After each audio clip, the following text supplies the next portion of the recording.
So I did my BSc in mathematics from here. I got a gold medal for that, but 1 year before that I had flunked. So it was only on my second attempt that I managed to get a gold medal, and then I did my MS in mathematics from IIT Bombay. And after that I thought it would be much more interesting to teach people meditation and make them happy rather than teach them maths and make them miserable. You know? So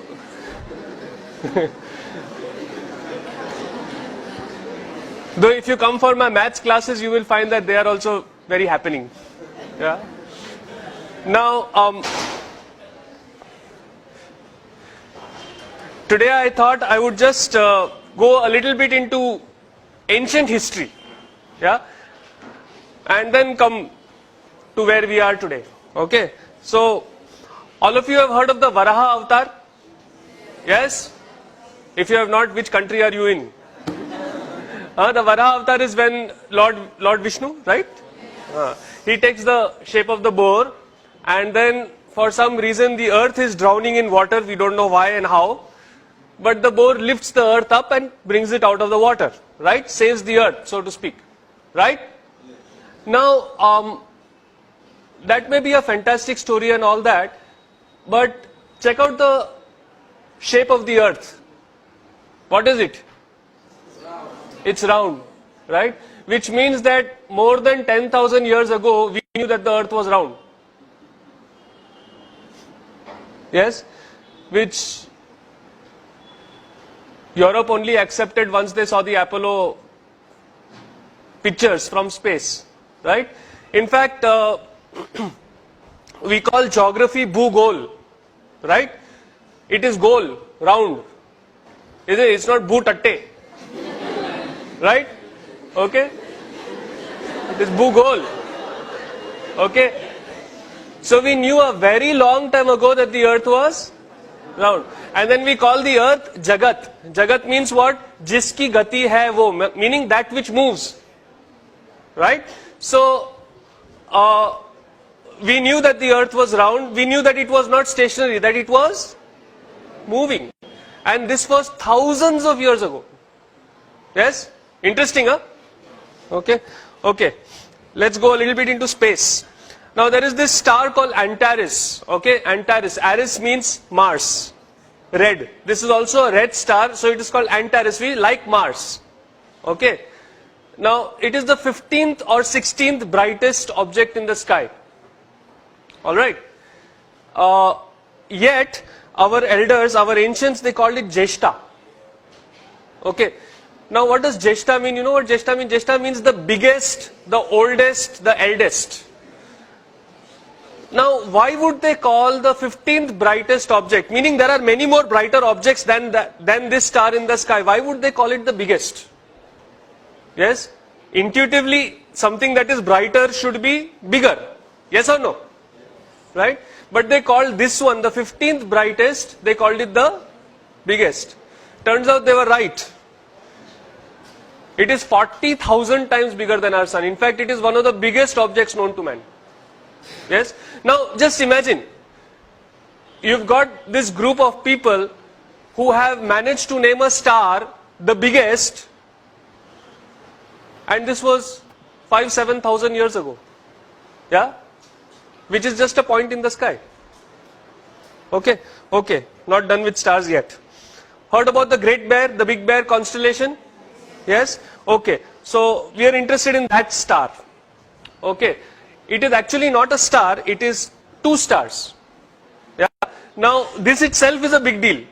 To figure out that that particular point of light in the sky is two stars. Okay. And it is called the Arundhati Vasishta.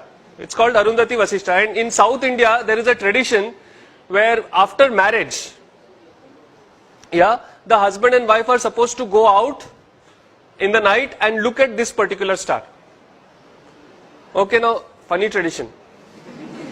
Right? Okay.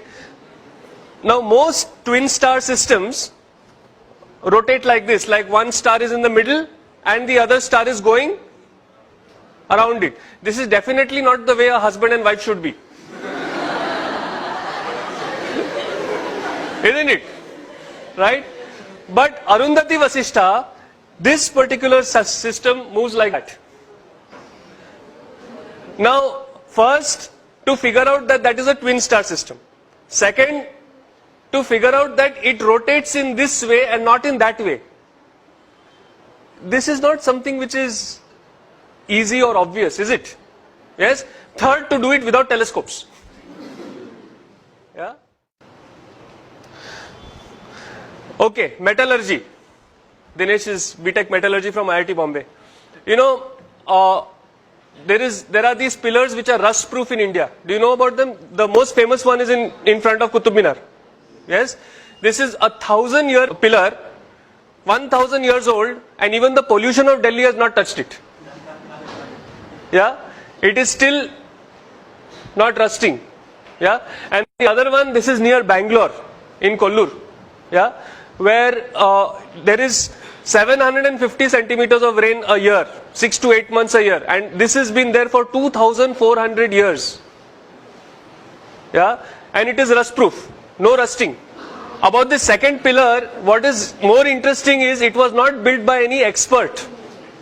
It was built by the tribal, the aboriginals of that area to welcome Adi Shankaracharya when he came to their village. Yeah? So this technology was there, not even with like the learned Brahmins or something like that. It was available to the tribals. Yeah? Then there is this mystery of zinc. You know, India held the sole knowledge of how to remove zinc from zinc ore for 4,000 years. Yeah? Because zinc, it's a very, very interesting thing. Zinc, from the ore, the zinc becomes liquid at 997 degrees Celsius. But that same zinc then vaporizes and becomes gas at 1000 degrees Celsius. So it is only a 3-degree window that you have to pull that zinc out. And it is incredibly difficult. Yeah? You know what we did? It was very interesting. See, usually if you see a furnace, kya hota hai? There is the furnace and then something is coming out and being accumulated. Isn't it? This is the way most distillation is done. Yes or no? You've got the heat from the bottom and something comes out and it is collected. Now, when the heat was coming from the bottom, what would happen? The zinc would become liquid. It would go down or it would just evaporate and go out. Right? So what did these people do? They turned it upside down. They put the heat on the top and they put an ice bath below it, cold. So it would come down, then it would go in the cold, it would solidify and you would get the zinc. Yeah? For 4,000 years we kept this technique secret over here. Yeah? All the zinc in the world was made only by India. Nobody else could make it only. Yeah? Then one Chinese fellow stole it. Yeah? And then one British fellow stole it from the Chinese. There was this guy called William Champion who made the first zinc distillery in Great Britain in the year 1543. Before that, for 4,000 years, if you wanted zinc, you had to come to us. Now, this is a nice shloka in the praise of Lord Krishna. When you look at this shloka, do you think that there is anything special about it? It is like all other shlokas. Oh Krishna, you are great, you are this, you are that. Yes or no? Right? Only thing is there is this thing, there is a protocol called the Katapayadi Sankhya. Okay. Took me a long time to learn to pronounce that. Yeah. So there is this Katapayadi Sankhya where they give particular alphabets, particular numbers. So for example, Katapaya is 1 and so on. And then if you substitute these numbers in this shloka, you know what you get? The value of pi correct to 30 decimal places. Yeah. So we knew how to do encryption also. Yeah. Acha, now, don't you like this, what I am talking about? So clap and tell me no. Yeah. You know, I am not used to just talking to an audience. I want audience feedback also. Alright? Okay. If you don't like it, then do like that. So I know. Now recently I had been to Goa, and in Goa there is this place called Vasco da Gama. You have heard of it, right? Now why is Vasco da Gama called Vasco da Gama? Because there was this fellow from Portugal who came and supposedly discovered India. Right? Okay, let me tell you the true story. This story is in Vasco da Gama's own journal, which is there in Lisbon today. Okay.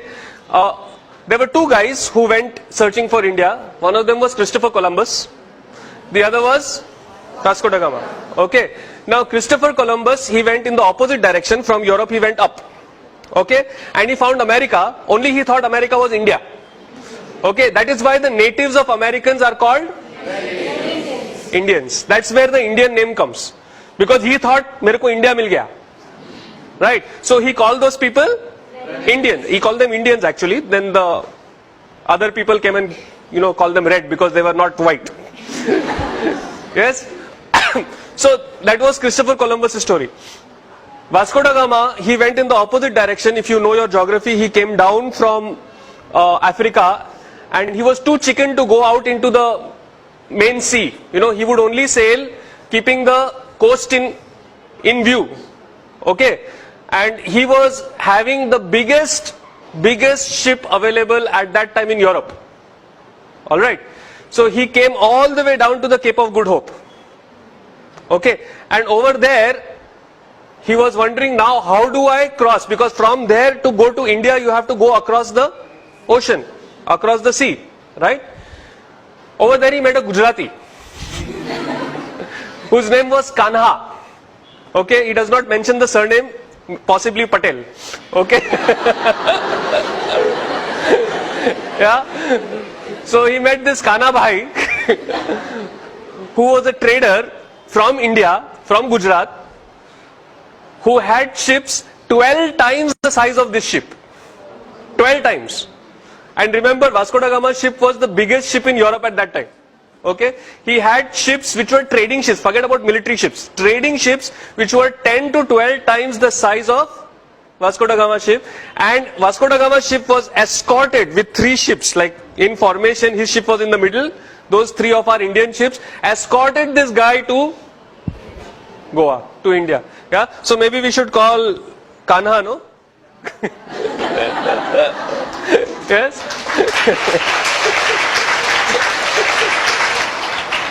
No, I mean, we could go on and on and on. The amount of history, the amount of knowledge that this country had was phenomenal.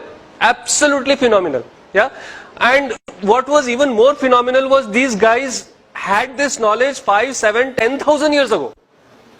Yes. When Europe was still, using bow and arrow to kill deer, our people were distilling zinc. Yes. Now, how did they have this knowledge? Yes. No, there is only one reason. All our scientists were saints. All of them did pranayam, all of them did yoga, all of them meditated. Yes. So what happened was, because when you have trained your mind like this, when you have meditated, when you know how to do this, and you have done it for appreciable number of years, then you are no longer limited by physical instruments. If you want to go into outer space, you close your eyes, boom, you can go. If you want to go into the depth of the atom, you close your eyes, you can get there. And then you are seeing it, right? So it has to be accurate. That is how Arundhati Vasishtha turns out to be a twin star system which rotates around each other. Yeah? Are you getting what I'm saying? Yes. Yes? That is how you can figure out how to make rust-proof iron, which even till today we have not figured out. Yeah? So the basis of science is spirituality. Yeah?